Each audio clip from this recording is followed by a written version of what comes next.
Il progetto dell'archeologia ferita ci ha portato al Bardo, poi a Palmira, poi in Iran e devo dire che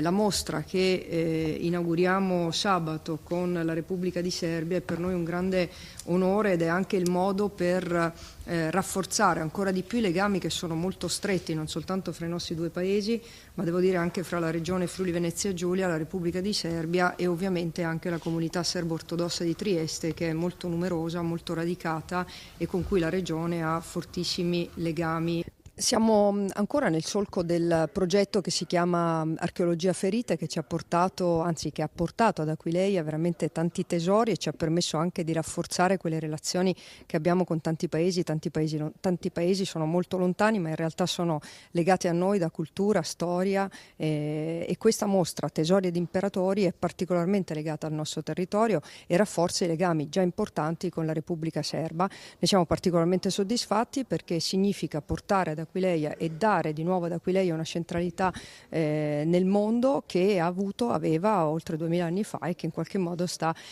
poco poco riconquistando. Abbiamo fatto un lavoro di raccolta di questi pezzi di eccezionale importanza e di eccezionale valore che per la prima volta possono essere visti tutti insieme. Noi crediamo che ci saranno anche molti serbi che verranno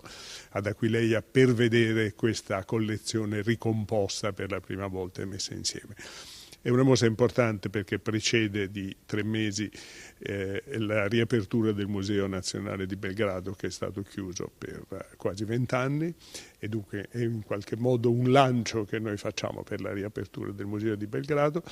È una mostra significativa perché si colloca sul filone che abbiamo iniziato qualche anno fa ad Aquileia di fare delle iniziative che rappresentino la politica estera culturale della regione e del paese. La Serbia è stata parte,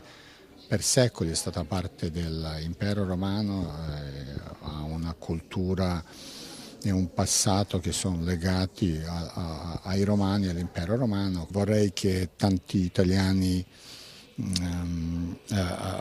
avessero la possibilità di vedere la mostra perché il nostro passato comune fa capire che eravamo tutti